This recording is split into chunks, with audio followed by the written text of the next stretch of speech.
परम विदुषी लेखिका गणिनी आरिका रत्न श्री 105 स्वस्ति भूषण माता जी, जिन्होंने मात्र 20 वर्ष में 100 से भी अधिक किताबें लिखकर जैन समाज को अनूठा योगदान दिया है। बड़े बड़े विधान जैसे कल्पद्रुम महामंडल विधान, सिद्ध चक्र महामंडल विधान, इंद्रध्वज महामंडल विधान एवं विशेष जिनपद, पूजांजलि आदि महत्वपूर्ण साहित्य बहुत ही सरस, सरल व सुबोध शैली में लिखे हैं, जिसमें गद्य एवं पद्य साहित्य भी समाहित है। इन महान साहित्यों को पढ़कर आप भी अपने ज्ञान का विकास कर सकते हैं। साहित्य प्राप्त करने हेतु आज ही संपर्क करें। संपर्क सूत्र 9212515167 97848533787। एक शब्द आपने सुना होगा, संसारी प्राणी। अरे बोलिए ना, सुना कि नहीं सुना? हमारे भाई साहब कह रहे बैठे ना, समझ गए? प्राणी कहते ही समझे कि मेरा नंबर है, मेरा नाम है प्राणी में, कोई दूसरा नहीं है, मैं ही प्राणी तो नहीं। प्राणी किसे कहते हैं, इसकी परिभाषा खोजने की कोशिश करो। हम प्राणी शब्द तो बोलते हैं, मगर प्राणी कहते क्यों हैं, कारण होना चाहिए। जब तक, क्योंकि कोई भी कार्य बिना कारण के नहीं होता है ना। अब जैसे कोई दूध बेचता है तो उसको क्या कहते हो? बोलिए ना, दूध वाला। कोई रिक्शा चलाता है तो रिक्शा वाला। किसी की मिठाई की दुकान है तो, किसी की कपड़े की दुकान है तो वो कपड़ा नहीं है, कपड़े वाला है, कपड़ा नहीं है। वो दूध नहीं है, दूध वाला है। आपको प्राणी कहा है, आप आत्मा है। कैसी आत्मा हो? प्राणी वाली आत्मा हो, प्राण वाली आत्मा हो। चर्चा चल रही है, प्राण 10 होते हैं, 5 इंद्री, 3 बल, आयु और श्वासोच्छ्वास। जिसके प्राण है वो प्राणी है, जिसके प्राण है वो प्राणी है। सिद्ध भगवान प्राणी नहीं है। क्यों? उनके प्राण नहीं है। लोग कहते हैं अरे प्राण निकल गए। क्या कहते हैं? प्राणी तो निकलते हैं। अक्सर कभी जंगल में आप जा रहे हैं और कहीं शेर मिल जाए, आपकी गाड़ी के सामने से शेर निकल जाए, बताइए आपको आपके मुख से क्या निकलेगा? और आप बच के आ गए तो क्या कहोगे? प्राण बच गए। क्या बच गई? आत्मा नहीं बची। ये नहीं कहा आपने कि आत्मा बच गई, क्या कहा आपने? प्राण बच गए। ये 10 प्राण ही तो बचा रहे हैं अनादिकाल से, फिर भी नहीं बचते, फिर भी छूट जाते हैं। एक दिन आता है, आयु कर्म समाप्त होता है, ये सारे प्राण छूट जाते हैं, फिर अगले जन्म में फिर प्राण मिल जाते हैं, फिर वहां सारी जिंदगी बचाते रहते हैं, फिर वहां छूट जाते हैं। इन प्राणों को बचाने में अनादिकाल से हम मेहनत कर रहे हैं। जब जीव को ये ज्ञान हो जाता है कि ये प्राण मेरे नहीं, मैं तो आत्मा हूं, प्राण अलग है और मैं अलग हूं। ये आपको बड़ी चोट करने वाली बात है, आपके दिमाग को झंकृत करने वाली बात है कि प्राण अलग है और आत्मा अलग है। अभी तक क्या सोच रहे थे? आत्मा और प्राण एक ही चीज है। कभी सुना ही नहीं होगा, कभी आपने सपने में नहीं सोचा होगा कि प्राण और आत्मा अलग है। कभी विकल्प ही नहीं आया होगा, कभी एक लाइन भी दिमाग में नहीं आई होगी कि प्राण अलग चीज है। मैं प्राण हूं, प्राण बच गए यानी मैं बच गया, जबकि मैं प्राण नहीं हूं, मैं आत्मा हूं। यही है ना। और अभी तक मैं का मतलब प्राण चल रहा था। अब इसको भेद विज्ञान कहते हैं। क्या कहते हैं इसको? भेद विज्ञान।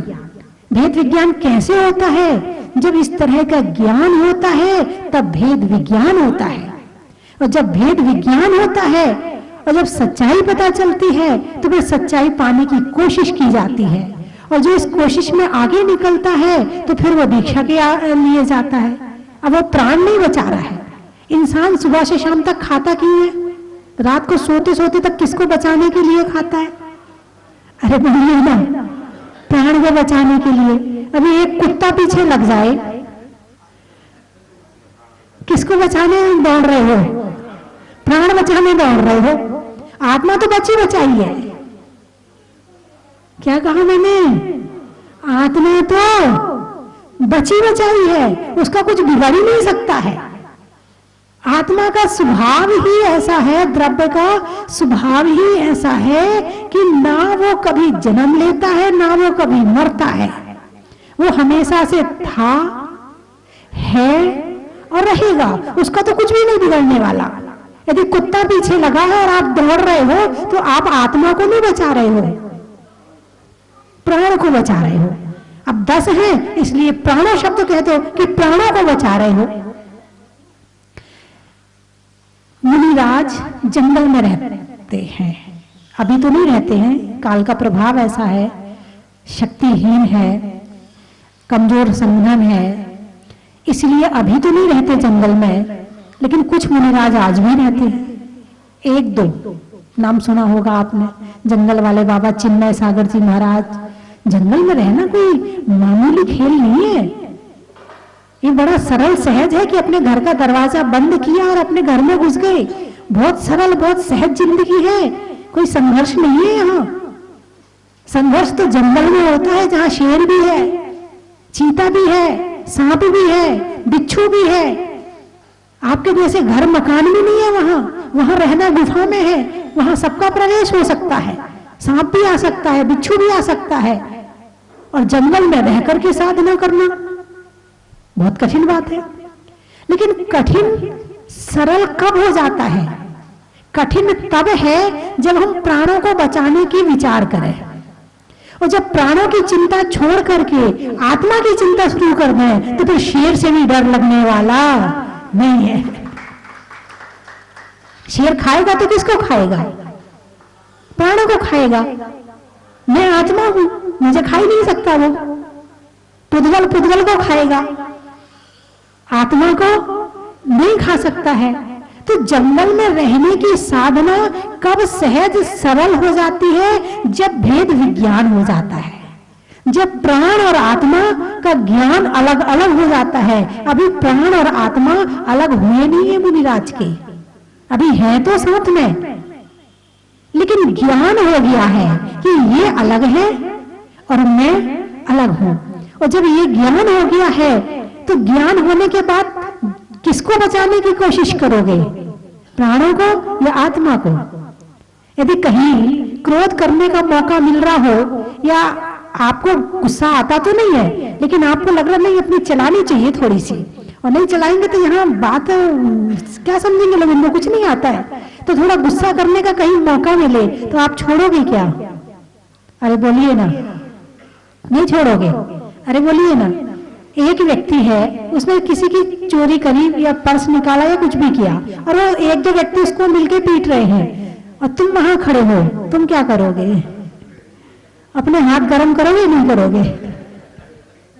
कोई लेना देना नहीं, तुम्हारी चोरी नहीं हुई, तुम्हारा कुछ बिगाड़ा नहीं इसमें, लेकिन तुम शुरू हो जाओगे। हैं? तो यानी इंसान बिना काम के भी क्रोध कर लेता है। बांटते हैं, क्या बांटते हैं? चांदी के सिक्के, सोने के सिक्के, और ज्यादा बड़ा आदमी हो तो गाड़ियां बांट देता है ना। और किसको मिलती? जिसके पास पहले से है, उसको नहीं मिलती जिसके पास नहीं है। बात समझ में आई कि नहीं आई? किसको बांट रहा है? भरे पेट वाले को, खाली पेट वाले को नहीं दे रहा है। चलो ठीक है, लेकिन एक प्रथा अपने यहां बड़ी गलत है। अब कहां कहां, क्योंकि मैंने तो बहुत छोटी उम्र से छोड़ दिया था, तो मुझे इस बात का ज्यादा ज्ञान नहीं है, देखा नहीं है मैंने। लेकिन अब जो सुनती हूँ लोग आकर बताते हैं, बोले माता जी ये बड़ी गलत बात है कि जब किसी बड़े आदमी के यहाँ किसी व्यक्ति का मरण होता है तो आज भी वो 2-2, 3-3 हजार लोगों का भोजन करवाता है। मरण भोज, मृत्यु भोज करना सही है कि गलत है? वो तो गया ऊपर और तुम मिठाई खा रहे हो उसके नाम की, सही है या गलत है? आप लोग खाते हो मरण भोज में? आप लोग जाते हो? कितने लोग जाते हो मरण भोज में? अपने गांव में नहीं जाना। भाई कभी रिश्तेदार के यहाँ बैठने उठने गए हैं तो वहां देखो आपकी मजबूरी है, और यदि आप पूरा त्याग करते हो तो आप अपना टिफिन लेके चले जाना। आज हैं ऐसे लोग जो अपना टिफिन लेकर के जाते वहां नहीं खाते हैं, बाकी समय आएंगे हम जरूर खाएंगे, लेकिन यदि मृत्यु मरण के समय आपने मुझे बुलाया है तो मैं आपके यहाँ का भोजन नहीं करूंगा। ऐसे लोग हैं आज भी। यहाँ जितने लोग बैठे हैं, कितने लोग हैं जो मरण भोज करते हैं, मृत्यु भोज करते हैं? हाथ उठाइए। अच्छा, जो नहीं करते वो हाथ उठा लो, बाकी का पता चल जाएगा। अरे तो बहुत बाकी है भाई, है? मेरे ख्याल से सही नहीं है। हाथ नीचे कर ले। मेरे ख्याल से सही नहीं है, मृत्यु भोज करना सही नहीं है, नहीं करना चाहिए। कभी रही होगी परंपरा, कभी पहले रही होगी, लेकिन अब तो जागृत हो गए ना, अब तो आप ज्ञानी हो गए, अब तो आप इस बात को छोड़ सकते हैं, आपको पता चल गया है। तो मृत्यु भोज नहीं करना चाहिए। और यदि आपको अच्छी लगे मेरी बात तो आप इस बात को लेकर के जाएं कि आज के बाद हम किसी के यहाँ मृत्यु भोज में नहीं जाएंगे। किसी की खुशी का भोजन हो तो करो ना, मृत्यु भोज से क्या मिलेगा? तो कहने का अभिप्राय मेरा ये है कि मृत्यु भोज, आप शादी में जाते वहां तो मना नहीं कर रहे ना, किसी के जन्मदिन में जाते हो वहां तो आपको मना नहीं किया ना, मृत्यु भोज को क्यों मना कर रहे हैं? ऐसा बहुत बार होता है कि किसी के यहाँ करने को नहीं होता है, इतनी सामर्थ्य नहीं होती है, लेकिन आप खाने वाले तैयार हैं तो उन्हें बनाना पड़ता है। कई बार 3 भाई होते हैं, अब पिताजी तो एक ही रहेंगे ना, माँ तो एक ही रहेगी ना, अब 3 भाई अलग अलग रहते हैं, कौन भोजन दे? तीनों में लड़ाइयां हो जाती हैं, तुम इतना पैसा दो, वो कहेगा तेरे पास ज्यादा है, तू ज्यादा दे। इस मृत्यु भोज के पीछे भाइयों में झगड़ा हो जाता है, बहनों में झगड़ा हो जाता है। तो मेरे ख्याल से उस लड़ाई झगड़े का जो भोजन आप करोगे तो क्या आपको शांति मिलेगी? अरे बोलिए ना। पहली बात तो मृत्यु का भोजन, दूसरी बात लड़ाई झगड़े का भोजन, और तीसरी बात यदि व्यक्ति के यहाँ नहीं हुआ और फिर भी उसे करना पड़ा तो वो कर्जा लेके करेगा, और यदि कर्जा लेके कर रहा है तो क्या किसी के कर्जे का भोजन करना ठीक है? नहीं है। हाथ उठाइए कि कौन कौन नहीं करेगा आज के बाद से, उठाइए। पुरुष क्या बात है, अपना टिफिन लेके चले जाए, बाहर की छूट रखो। यदि आपको लगता है कि बाहर की छूट है, अपने गांव में नहीं खाएंगे, हैं? अपने हाथ उठाइए, अच्छे से हाथ उठाइए, मैं देख तो लूं। जितने लोग टीवी में देख रहे हैं वो भी हाथ उठा ले कि मृत्यु भोज नहीं करेंगे। ये युवा महिलाओं ने हाथ नहीं उठाया, क्या बात है? इनको मेरी बात अच्छी नहीं लगी, इनको भोजन प्रिय है। एक आपको सच्ची घटना बताऊं। देखो, बचपन में बच्चों को पता नहीं होता है, तो एक जगह एक व्यक्ति की मृत्यु हुई। सुनिए, एक जगह एक व्यक्ति की मृत्यु हुई। अब उनके यहाँ जो 13वीं का भोज चलता था तो वो बढ़िया इमरती, जलेबी और सेव, बूंदी, बहुत पुरानी बात है, और बढ़िया बढ़िया पकवान बने। अब वहां बुलाया गया, जब बुलाया गया तो बच्चे भी गए खाने के लिए, जिसको बुलाएंगे वो जाएगा। बच्चे भी वहां खाने के लिए गए। लौट कर आकर बच्चा अपनी माँ से कहता है, माँ अपने पापा कब मरेंगे? सच्ची घटना बता रही हूं मैं, बिल्कुल सच्ची घटना बता रही हूं। आपके बच्चे आपके मरने की कामना करेंगे। यदि आपने इस तरह का परंपरा को बनाए रखा तो जो छोटे बच्चे, उन्हें तो नहीं पता ना, वो छोटा बच्चा अपने घर में जाके अपनी मम्मी से पूछता है, मम्मी पापा कब मरेंगे? पूछा क्यों? बोले इतना अच्छा खाना हो रहा है, फिर मिलेगा। माँ ने बच्चे को खूब मारा, खूब पीटा उसको। अब पीटने वाली बात थी, बच्चे को ज्ञान नहीं है, उसको बुरा लग रहा है, हालांकि पीटना नहीं चाहिए, लेकिन फिर भी पीटा क्योंकि वो सहन नहीं कर पाई। तो कहने का अभिप्राय मेरा ये कि ये भोजन तुम्हारी मृत्यु की कामना तक करवा देता है तुम्हारे ही बच्चों से। तो क्या सही है ऐसा? तो कहने का अभिप्राय मृत्यु भोज नहीं करना चाहिए। दूसरी बात, यहाँ बांटते भी बहुत है। राजस्थान में, पता नहीं एमपी में, महाराष्ट्र में बांटते हैं कि नहीं बांटते मुझे नहीं पता, लेकिन राजस्थान में मैंने देखा है कि बहुत बांटते हैं। कोई चांदी के डब्बे बांट रहा है, कोई कुछ बांट रहा है, कोई कुछ बांट रहा है। मेरे ख्याल से तो ऐसी चीज वो चलो कर रहा है, वो उसका अपना है। तुम लेने जाओगे और तुम लेना मना कर दोगे, तुम लेना बंद कर दोगे, बांटना बंद हो जाएगा। तुम खाना बंद कर दोगे, खाना बंद हो जाएगा। तो इसलिए मृत्यु भोज नहीं करना चाहिए। बात चल रही थी भोजन की, प्राण को बचाने की। अब किसी के प्राण चले गए और तुम भोजन कर रहे जाके। अपने प्राण को बचाने के लिए दूसरों के प्राणों के नाम का भोजन कर रहे हो।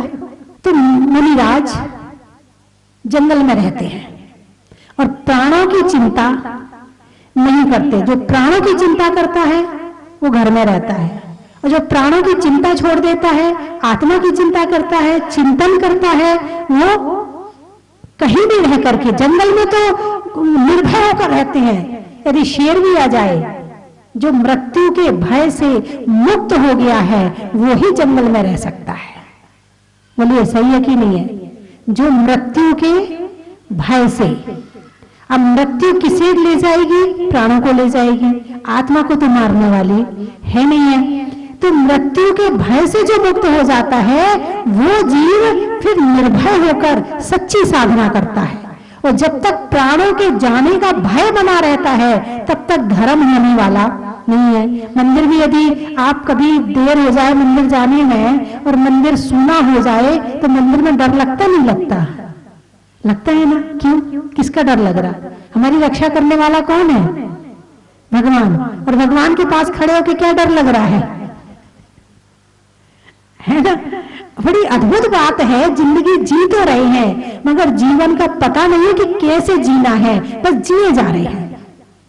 जैसे नदी बहती है ना, जहां मोड़ आया तो मुड़ गई, जहां जो मिला जैसा मिला चलती गई, उसका उद्देश्य केवल वहां मिलना है, लेकिन उसे ये नहीं पता है कि कैसे मिलना, क्या करना, उसको कोई ज्ञान नहीं है। ऐसे ही जीवन जीना यदि नहीं आता है तो जन्म से लेके मृत्यु तक की एक यात्रा पूरी कर लेते हैं, और इस यात्रा में कहां कहां जाना था, क्या क्या प्राप्त करना था, क्या क्या उपलब्धियां लेनी थी, उस बात का ज्ञान नहीं हो पाता है। और इस बात से अनभिज्ञ होकर यदि जीवन जिया भी तो क्या जीवन जिया? ऐसे जीवन तो अनंत बार जी चुके हैं, जिसका कोई उद्देश्य नहीं होता है, जिसमें जीवन में कुछ नहीं होता है। तो चर्चा 16 कारण भावना पर चल रही है, और 16 कारण भावना में वात्सल्य अंग पर, निस्वार्थ, निष्काम, अपेक्षा रहित, निस्वार्थ प्रेम को वात्सल्य कहते हैं, जिसमें अपेक्षा नहीं है कि मुझे तुमसे कुछ मिले, मुझे तुमसे कुछ प्राप्त हो, और फिर भी हम सेवा कर रहे हैं, फिर भी हम प्रेम कर रहे हैं। इसका मतलब है वात्सल्य। इसका क्या मतलब है? वात्सल्य। वात्सल्य अंग है तो सम्यक दर्शन के 8 अंगों का पालन संभव है, और वात्सल्य अंग नहीं है, प्रेम नहीं है, तो हम 8 अंगों का पालन भी नहीं कर सकते हैं। जिसके प्रति प्रेम होता है उसके प्रति विश्वास भी होता है, ऐसा है कि नहीं? अरे बोलिए ना। जिसके प्रति प्रेम हो तो विश्वास भी होता है, और विश्वास है तो निशंकित अंग है। सम्यक दर्शन के पहले अंग का क्या नाम है? शंका नहीं करना। शंका कब होती है? जब विश्वास नहीं होता। विश्वास कब नहीं होता? जब प्रेम नहीं होता।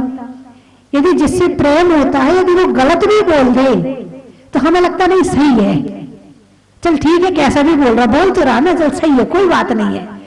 ऐसे ही जब तक हमें धर्म से प्रेम नहीं होगा, धर्मात्मा से प्रेम नहीं होगा, धर्मात्मा से वात्सल्य नहीं होगा, तब तक हमारे निशंकित अंग का पालन भी नहीं होगा। इसी तरह से जब प्रेम होता है तो आकांक्षाएं, अपेक्षाएं भी कम होती हैं। यदि वो आपका काम ना भी करे तो आप कहते चल कोई बात नहीं, नहीं किया तो नहीं किया, अपना ही बेटा तो है, चल कोई बात नहीं है। प्रेम है ना, ये मोह ही है बेटे से। लेकिन जहां वात्सल्य होता है वहां अपेक्षा रहित होता है। यदि अपेक्षा रहित है तो निकांक्षित अंग का पालन हो रहा है। निर्विचिकित्सा अंग, जिससे प्रेम होता है उसकी सेवा करने में ग्लानि नहीं आती है। मां अपने बच्चे से प्रेम करती कि नहीं करती? है, उसकी गंदगी की सफाई भी करती कि नहीं करती? उसकी गोदी में भी गंदगी कर दे तो गुस्सा करती है क्या? नहीं करती है। ग्लानि करती है क्या? नहीं करती है। उसकी नाक भी बह रही हो और रुमाल ना हो तो अपने पल्लू से पोंछ देती है। क्यों भाई? नाक तो सबकी एक सी बहती है, अपने बच्चे की नाक ऐसी कौन सी स्पेशल हो गई जो अपने पल्लू से पोंछ दी तूने? प्रेम क्या है? प्रेम है। यानी जिसके प्रति वात्सल्य रखेंगे, जिसके प्रति प्रेम रखेंगे, उसकी सेवा करने में ग्लानि होने वाली नहीं है। और जब ग्लानि नहीं है तो समझना निर्वीर चिकित्सा अंग का पालन हो गया। साधु संतों की सेवा कैसे करना? ग्लानि रहित होकर करना। बुढ़ापा शरीर में आता है, साधुओं का भी बुढ़ापा आता है। कोई वृद्ध साधु आपको दिखे, सेवा जरूर करना, क्योंकि वृद्ध साधु की सेवा करने में 54 फल की प्राप्ति होती है। आप किसी ऐसे महाराज जो अभी युवा हैं और अभी बिहार भी नहीं कर रहे हैं, थकान भी नहीं है, आप उनके पैर दबा रहे हो जाकर। एक वृद्ध साधु हैं जिनको जरूरत है सेवा की, बताइए किसमें विशेषता ज्यादा होगी? वृद्ध साधु में। कभी ज्यादा वृद्ध हो जाए और वहीं पर उनकी गंदगी साफ करनी पड़े तो सारे लोग पीछे हट जाते हैं। यदि आप पीछे हटे हैं तो आप सम्यक दृष्टि हो ही नहीं सकते, क्योंकि ग्लानि रहित होकर के सेवा करना, निर्विक चिकित्सा अंग नहीं होगा तो सम्यक दर्शन कहां से होगा? इसलिए सेवा करने में ग्लानि नहीं करना, ये निर्विक चिकित्सा अंग तब होगा जब वात्सल्य होगा। कब होगा? जब वात्सल्य होगा, अमूढ़ दृष्टि, मूर्ता रहित होकर। जब श्रद्धा, प्रेम, वात्सल्य दृढ़ हो जाएगा तो उसे कोई कितना भी डिगाना चाहे वो डिगने वाला नहीं है। तो अमूढ़ दृष्टि अंग का पालन होगा। स्थितिकरण, जिससे प्रेम करते हो ना, यदि वो कहीं फिसल रहा हो तो क्या करते? नहीं बेटा ऐसे नहीं करना। कहते नहीं कहते अपने बच्चे से, नहीं बेटा ये गलत काम है, ऐसे नहीं करना। स्थितिकरण, बेटे ने रात्रि भोजन त्याग किया है, माँ प्रेम करती है, बेटा कह रहा माँ भूख लगी है, तो बेटा दूध पी ले। रोटी नहीं खाना, तूने त्याग किया है ना, रोटी नहीं खाना। स्थितिकरण, जैसे माँ अपने बेटे का कर रही है, ऐसे अन्य लोगों का जो आपके रिश्तेदार नहीं है, जो आपके परिवार के नहीं है, लेकिन आपके धर्मात्मा है वो, तो वो धर्मात्मा को वही के वही स्थितिकरण कर देना। वो कब करेगा? जब वात्सल्य होगा। कब करेगा? और वात्सल्य नहीं होगा, वो जाने, उसका काम जाने, हम उसके ठेकेदार हैं क्या? हम उसको संभालते रहे सारी जिंदगी, हमने कोई उसका ठेका लिया है क्या? बोले ऐसे भाव आएंगे कि नहीं आएंगे? कब? जब वात्सल्य नहीं होगा। तो स्थितिकरण भी कब हो सकता है? जब वात्सल्य हो। देख, मैं ये बताना चाहती हूं कि वात्सल्य अंग सबसे प्रमुख है। जीवन में प्रेम सबसे प्रमुख है, निस्वार्थ प्रेम सबसे प्रमुख है। यदि निस्वार्थ प्रेम है तो आप धर्म का पालन कर सकते हो और करवा सकते हो। और यदि वात्सल्य प्रेम नहीं है तो आप ना करोगे और करोगे, यदि प्रेम नहीं है तो करवाओगे नहीं, और जब तक करवाओगे नहीं तब तक प्रभावना नहीं, और जब तक प्रभावना नहीं तब तक सम्यक दर्शन नहीं। उपगुहन अंग, जिससे आप प्रेम करते हो, यदि वो कोई गलती कर दे तो आप छिपाओगे कि नहीं छिपाओगे? यदि आपका बेटा शराब पीता है तो व्हाट्सएप पे डालोगे? अरे बोलो ना, मेरा बेटा शराब पीता है। यदि आपका बेटा किसी अन्य जाति की लड़की से शादी कर ले तो व्हाट्सएप पे डाल के निकालोगे कि उसने अन्य जाति की लड़की से शादी करी है? नहीं निकालोगे। क्यों? मेरा है, प्रेम है उससे, छिपाओगे उसकी गलतियों को। ऐसे ही कहा है यहाँ पर कि किसी धर्मात्मा से यदि गलती हो जाती है उसे अकेले में जाके समझा देना, मगर सबसे जाकर के मत कहना। यह उपगुहन अंग, उसकी गलती को छिपाकर उसे स्थितिकरण वहीं के वहीं कर देना, यह उपगुहन अंग है। और प्रभावना, यदि वात्सल्य है तो सबके लिए सुख की भावना आएगी, जैसे सब सुखी हो जाए, सब जीवन खुश रहें, सबके अंदर, सबके पास में संपन्नता हो, सबके पास में धर्म हो। ऐसी भावना जब आएगी तो निश्चित रहेगा कि वो प्रभावना भी करेगा। और प्रभावना आने से एक दीपक, एक व्यक्ति को ज्ञान हो जाए कि मुझे प्रभावना करनी है, वो जला हुआ दीपक है, अब एक दीपक से हजारों दीपक जल जाएंगे। इसलिए प्रभावना भी अत्यंत जरूरी है। तो जीवन में वात्सल्य अंग का जरूर पालन करना, धर्मात्मा से निस्वार्थ प्रेम करना, उसकी सहायता करना, उसका सहयोग करना, उसे भोजन कराना, उसे औषध दान देना, उसकी जिस तरह बने उस तरह से उसका सहयोग करना, ये वात्सल्य अंग है। यदि ये है तो धर्म है। और जिस दिन वात्सल्य अंग नहीं रहेगा उस दिन धर्म भी नहीं रहेगा। नहीं, ऐसा नहीं कि आप लोग करते नहीं हैं, बहुत लोग हैं, अभी ऐसा नहीं कह सकते। आज ऐसे लोग नहीं होते तो आज आप यहाँ नहीं बैठे होते और मैं यहाँ नहीं बैठी होती और 13 तारीख का प्रोग्राम नहीं होने वाला था। जो युवा सम्मेलन होने वाला है, हमारे हसमुख गांधी और भाई साहब का क्या नाम है, R.K. जैन साहब, शरद जी, ये तीनों उस युवा सम्मेलन को सफल बनाने में तन मन और धन से समर्पित है। और भागचंद जी हमारे गोटेगांव वाले, नरसिंहपुर वाले, मुरार वाले, 3 जगह के हो गए। पहले मुरार के हैं, फिर गोटेगांव के हैं, फिर नरसिंहपुर के हैं। जन्म मुरार में हुआ, थोड़े दिन गोटेगांव रहे, फिर नरसिंहपुर चले गए हैं। इनके अंदर भी प्रभावना, दान, किस तरह से प्रभावना करना, दान से प्रभावना, ज्ञान से प्रभावना, त्याग से प्रभावना, तप से प्रभावना है। लोगों के अंदर ज्ञान का दीपक जला के प्रभावना, जिस तरह से बने उस तरह से प्रभावना करें। एक बार तो आप आए तो यहाँ जो बरामदा है ना, जब मैं सुबह कमरे से बाहर निकली तो सो के उठ के बैठे थे। मैंने कहा आप बरामदे के बाहर, यहाँ कमरे के बाहर बरामदे में सो रहे हैं? बोले माता जी यहाँ से अच्छी नींद और कहाँ आ सकती है? आपके कमरे के बाहर सोएंगे तो इससे अच्छी नींद कहाँ आ सकती है? कमरा नहीं लिया। उस समय यहाँ इतनी व्यवस्थाएं नहीं थी, उसमें ये 3 सेट थे। बहुत लोगों ने जो पहले आए उन्होंने देखा है कि पहले यहाँ क्या था।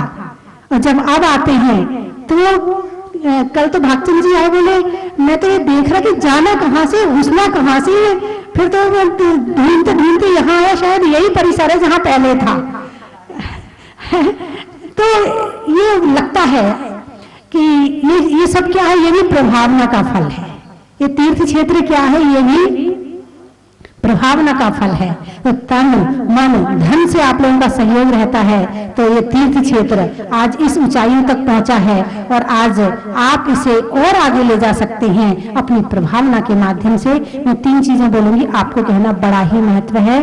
भोजन में भात का, तत्वों में सात का, और तीर्थंकरों में मुनि सुब्रत नाथ का, पंखा में झलने का, बच्चों में पलने का, और भगवान के जमीन से निकलने का बड़ा ही महत्व है। हिंदी में मात्रा का, स्कूल में छात्रा का, आज आपकी जहाजपुर की यात्रा का बड़ा ही महत्व है। रसोई में बेलन का, रसोई में बेलन का, और तेली की तेलन का, और होने वाले युवा सम्मेलन का बड़ा ही महत्व है। गाने में सुर का, नृत्य में नूपुर का, और आने वाले में नरसिंहपुर का। आपने कहा त्रियंच में बिल्ली का, डंडा में गिल्ली का, आने वाले में दिल्ली का। बड़ा ही महत्व है। जेब में नोट का, नेता में वोट का, और आने वाले में बड़ौत का। बड़ा ही महत्व है।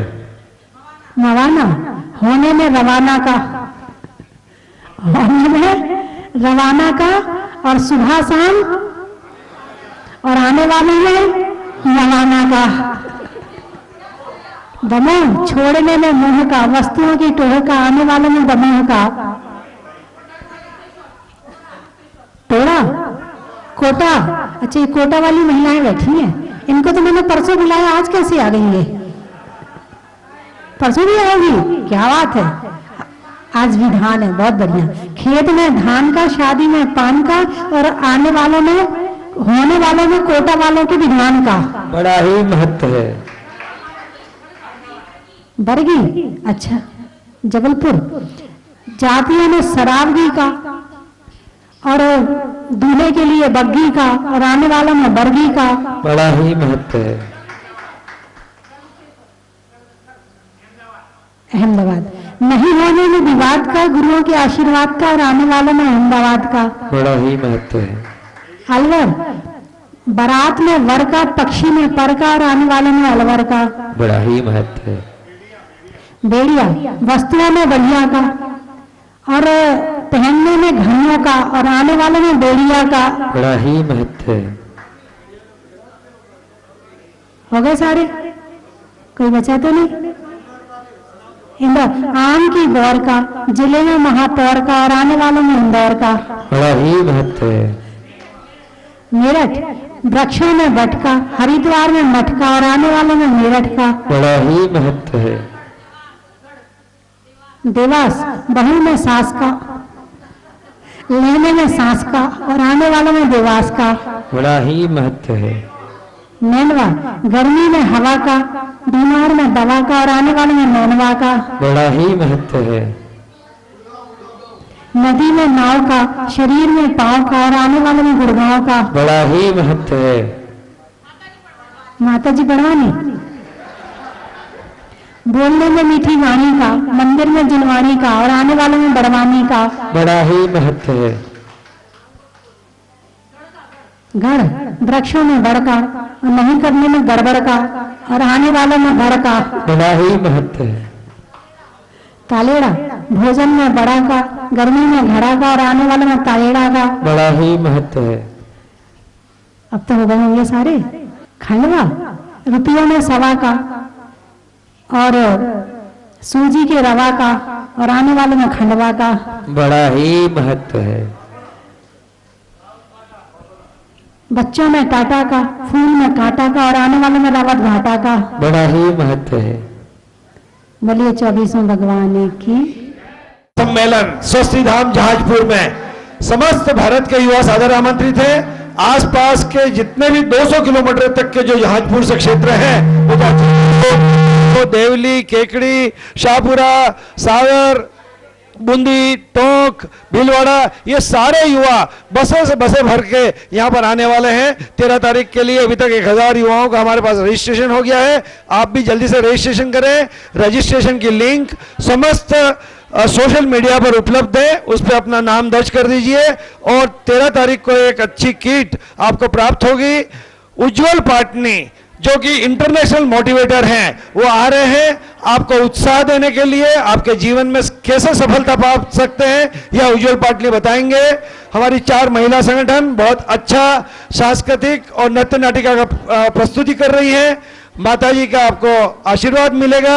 यह 13 तारीख का बहुत ही भव्य राष्ट्रीय युवा सम्मेलन में समस्त सादर आमंत्रित हैं। आपके आवास और भोजन की समुचित व्यवस्था यह क्षेत्र पर की गई है। आप सभी पधारें। मेरे साथ श्री आर के जैन साहब, श्री शरद पाणौत और यहाँ की इस पूरी ट्रस्ट कमेटी, विनोद जी जैन, ज्ञानेन जी, भानु जी आदि सभी लोग और रितेश सेठी, यथार्थ पाटनी, ये सभी लोग मिलके एक बहुत बड़ा आयोजन यहाँ करने जा रहे हैं। आप सब लोग पधारें और सभी इसका लाभ लें। बहुत बहुत धन्यवाद। सभी को पुनः आमंत्रण निमंत्रण।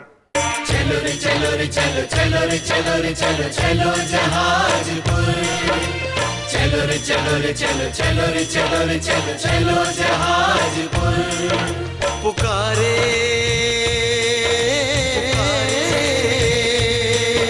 पुकारे पुकारे पुकारे। बहुत दिनों के लंबे इंतजार के बाद और जहाज मंदिर में अतिशयकारी मुनीश्वरनाथ भगवान के विराजमान होने के बाद में आने वाली 13 मार्च 2021 को पहली शनि अमावस्या पर भूगर्भ से प्रकटित शनिग्रह निवारक मुनीश्वरनाथ भगवान के मस्तक पर 1008 कलशों से महामस्तकाभिषेक होगा। बंधुओं, शनि अमावस्या पर मुनीश्वरनाथ भगवान का अभिषेक करना महान फलदायी होता है और हम सबके महान पुण्य के उदय से जहाज मंदिर में विराजमान होने के बाद पहली शनि अमावस्या पर हम सबको भगवान का अभिषेक करने का, शांति धारा करने का सुनहरा मौका और पूज्य गुरु माँ गणनी आर्य का स्वस्ति भूषण माता जी का मंगलमय आशीर्वाद प्राप्त करने का मौका मिला है। आप यहाँ पधारें और उस दिन बड़े बाबा का अभिषेक करें, शांति धारा करें। 4 तरह के कलश हैं। रजत कलश 5100 रुपये, स्वर्ण कलश 11,000 रुपये, हीरक कलश 21,000 रुपये और रत्न कलश 51,000 रुपये की न्योछावर राशि है। बंधु, मैं तो चाहता हूं आप यहां पधारे और स्वयं बड़े बाबा का अभिषेक करें, शांति धारा करें। लेकिन यदि आप नहीं आ सकते हैं तो भी आप अपने नाम से यहां पर कलश आरक्षित करवा सकते हैं। आपके नाम से अभिषेक, शांति धारा यहां पर होगी। उसी दिन दोपहर में 1 बजे से राष्ट्रीय युवा सेमिनार यहाँ पर होगा, एक यूथ सेमिनार होगा जिसमें 18 वर्ष से 45 वर्ष के युवक और युवतियां सब उसमें भाग ले सकते हैं। आप सभी इन कार्यक्रमों में सादर आमंत्रित है। साथ ही 10 मार्च 2021 को भगवान का जहाज मंदिर में विराजमान होने के बाद पहला निर्वाण कल्याणक महोत्सव यहाँ मनाया जाएगा और सन 21 में 20 किलो का निर्वाण लड्डू 20वें तीर्थंकर मुनीश्वर नाथ भगवान के समक्ष अर्पित किया जाएगा, पूरे भावों के साथ में, भक्ति के साथ में और पूज्य गुरु माँ के पावन सानिध्य में। तो आप सभी सादर आमंत्रित है। आप अपनी सूचना स्वस्ति धाम में दे सकते हैं। आप अपनी स्वीकृति 9782063107 इन नंबरों पर दे सकते हैं। पूरे कार्यक्रम का सीधा प्रसारण पारस चैनल पर होगा। धन्यवाद। कंचन की थाल को सजाओ रे आज, रत्नों की थाल को भर लाओ रे आज। आओ आओ करे रे गुणगान आरती भगवन की। आओ आओ करे गुणगान आरती भगवन की। आओ आओ करे रे गुणगान आरती भगवन की।